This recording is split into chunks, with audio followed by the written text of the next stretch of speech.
বন্ধুরা, পার্থে অস্ট্রেলিয়ার বিরুদ্ধে দ্বিতীয় টেস্টে হারতেই প্রশ্ন উঠতে শুরু করলো গৌতম গম্ভীরের উপর আর কলকাতা নাইট রাইডার্সের সাথে গৌতম গম্ভীরের যোগসূত্র নিয়ে। হ্যাঁ বন্ধুরা, হর্ষিত রানাকে কলকাতা নাইট রাইডার্সের কোটার খেলোয়াড় হিসাবেই দলে নাকি নিয়েছে, এমনই প্রশ্ন উঠতে শুরু করে দিয়েছে নেটিজেনদের মধ্যে সোশ্যাল মিডিয়ায়। অ্যাডিলেটে প্রথম ইনিংসে 16 ওভার বল করা সত্ত্বেও কোনো উইকেট পাননি হর্ষিত রানা, আর তার পাশাপাশি রানও দিয়েছে অনেকটা। তবে তার উপর যে প্রশ্ন উঠতে শুরু করেছে তা নিয়ে বড়সড় মন্তব্য করে তুলল কোচ মর্নি মর্কেল, এবং গৌতম গম্ভীরও দিয়ে দিল বড়সড় জবাব।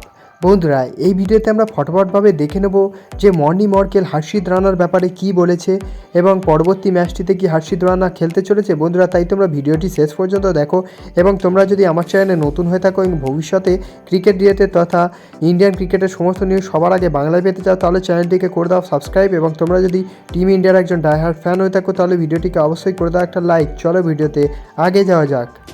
বন্ধুরা, অস্ট্রেলিয়ার বিরুদ্ধে বর্ডার গাভাস্কার ট্রফিতে ভারতের হয়ে ডেবিউ করেছে কলকাতা দুরন্ত ফাস্ট বোলার হর্ষিত রানা, আর প্রথম ম্যাচে দুরন্তভাবে বোলিং করেছে এবং সকলের নজরে এসেছে।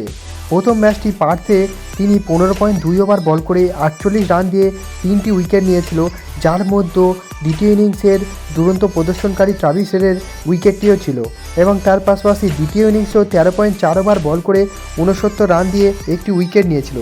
কিন্তু অ্যাডিলেটে উইকেট না পেতেই ফের আলোচনার কেন্দ্রবিন্দুতে তিনি এসে গেলেন। এমনিতেই তার দলে সুযোগ নেওয়া নিয়ে বিষয়টিতে শুরু থেকেই বিতর্ক ছিল। অনেকেই সমালোচনা করেছিল কলকাতা নাইট রাইডার্সের খেলোয়াড় এবং গৌতম গম্ভীরের নিজের পছন্দের জন্যই তাকে দলে নেওয়া হয়েছে, যেখানে তিনি নেটিজেনদের কড়া ভাষার শিকার হচ্ছিলেন। তবে তার পাশে এসে দাঁড়ালে ভারতীয় বোলিং কোচ মর্নি মর্কেল। তিনি বলছেন যে হর্ষিত সবেমাত্র দলে এসেছে এবং তার একটু সময়ের প্রয়োজন, এবং প্রেস কনফারেন্সে তিনি আরও জানান যে হর্ষিতের এটা সবেমাত্র দ্বিতীয় ম্যাচ এবং এটা হতে চলেছে তার জন্য বড় শিক্ষা। প্রথমবার সে অস্ট্রেলিয়ায় খেলছে এবং আশা করা যাচ্ছে সে ঘুরে দাঁড়াবে।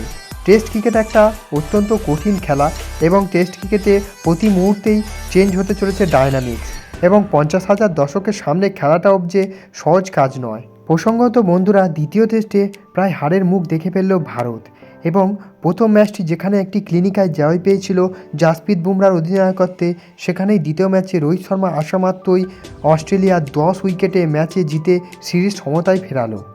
তবে বন্ধুরা, আশা করা যাচ্ছে এই ভারতীয় দলের মধ্যে পোটেনশিয়াল রয়েছে, এবং তৃতীয় ম্যাচটিতে অবশ্যই ভারত কামব্যাক করবে এবং দুরন্তভাবে অস্ট্রেলিয়াকে দেখিয়ে দেবে যে ভারতও কামব্যাক করতে পারে। বন্ধুরা, এই ভিডিও আজকের এই পর্যন্ত। দেখা হচ্ছে অন্য কোনো ভিডিওতে। ততক্ষণ বাই বাই।